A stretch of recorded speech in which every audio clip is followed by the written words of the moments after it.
വകുപ്പ് വിഭജനത്തിൽ twist. AP. അനിൽകുമാറിന് revenue വകുപ്പ് എന്ന് സൂചന. സണ്ണി ജോസഫിന് വൈദ്യുതി വകുപ്പ് നൽകും. ലത്തീൻ സഭയുടെ സമ്മർദ്ദം മറികടന്ന് ഫിഷറീസ് വകുപ്പ് മുസ്ലിം ലീഗിന് നൽകിയേക്കും. വി അബ്ദുൽ ഗഫൂർ ആകും ഫിഷറീസ് മന്ത്രി. എസ് വിനേഷ് കുമാർ തിരുവനന്തപുരത്ത് നിന്ന് വിവരങ്ങൾ നൽകാനായി ചേരുന്നുണ്ട്. വിനേഷ്, ഇന്നിപ്പോൾ ഓരോ മണിക്കൂറിലും ഓരോ വിവരങ്ങളാണ് പുറത്തു വരുന്നത്. കാരണം ഈ വകുപ്പുകൾ മാറിക്കൊണ്ടേയിരിക്കുന്നു. ഒരു അന്തിമ തീരുമാനമായോ? ഔദ്യോഗിക പ്രഖ്യാപനം വന്നോ?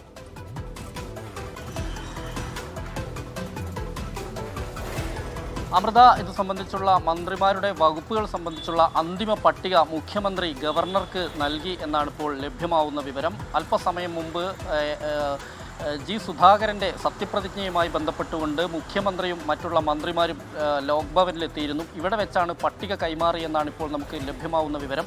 ഇതിലാണിപ്പോൾ ഫിഷറീസിൻ്റെ കാര്യത്തിൽ തീരുമാനമായിരിക്കുന്നു. നമുക്കറിയാം, ഫിഷറീസിനെ ചൊല്ലി വലിയ തർക്കം കഴിഞ്ഞ 2 ദിവസമായി ഉണ്ട്. സത്യപ്രതിജ്ഞയ്ക്ക് ശേഷം അതേ ചൊല്ലിയുള്ള തർക്കം ഉണ്ടായിട്ടുണ്ട്. കാരണം മുസ്ലിം ലീഗിനാണ് ഫിഷറീസ് കൊടുത്തിട്ടുള്ളത്. മുസ്ലിം ലീഗിന് ഫിഷറീസ് കൊടുക്കരുത് എന്നാവശ്യപ്പെട്ടുകൊണ്ട് ലത്തീൻ സഭയുടെ പ്രതിനിധികൾ രംഗത്ത് വന്നിരുന്നു. ഇന്നലെ ഇതുമായി ബന്ധപ്പെട്ടുകൊണ്ട് അവർ മുഖ്യമന്ത്രിക്ക് നിവേദനം നൽകുകയും ചെയ്തിരുന്നു.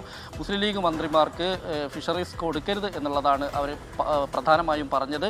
ഇതേ തുടർന്ന് ഈ സഭാ നേതൃത്വത്തെ അനുനയിപ്പിക്കാൻ വേണ്ടി മന്ത്രിമാരായ കെ മുരളീധരനും CP ജോണും ഇന്നലെ ഈ ലത്തീൻ സഭ ആസ്ഥാനത്തെത്തി ഇവരുമായി അനുനയ ചർച്ചകൾ നടത്തിയെങ്കിലും ഈ സഭയിലുള്ള പ്രതിനിധികൾ, ലത്തീൻ പ്രതിനിധികൾ, ഇതിൻ്റെ ബിഷപ്പ് ഉൾപ്പെടെയുള്ള ആളുകൾ വഴങ്ങാൻ തയ്യാറായില്ല എന്നുള്ളതാണ് നമുക്ക് അറിയാൻ കഴിഞ്ഞത്. കാരണം അത്തരത്തിലുള്ള ചർച്ചകളൊന്നും ഉണ്ടായില്ലെന്ന് ഈ കെ മുരളീധരനും അതുപോലെ തന്നെ CP ജോണും പറഞ്ഞെങ്കിലും അങ്ങനെ ചർച്ചയുണ്ടായി എന്ന് തന്നെയായിരുന്നു ഈ അവിടുത്തെ ബിഷപ്പ് ഉൾപ്പെടെയുള്ള ആളുകൾ പറഞ്ഞത്.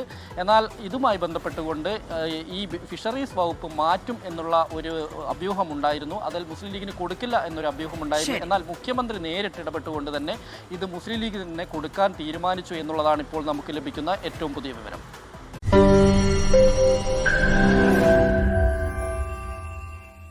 ലോകത്തെവിടെയായാലും ഏത് സമയത്തും 24 വാർത്തകളും ഓഗ്മെന്റഡ് റിയാലിറ്റി പാക്കേജുകളും എക്സ്പ്ലെയിനറുകളും വിശദമായി കാണാൻ ഞങ്ങളുടെ YouTube ചാനൽ നിങ്ങൾക്ക് സബ്സ്ക്രൈബ് ചെയ്യാം.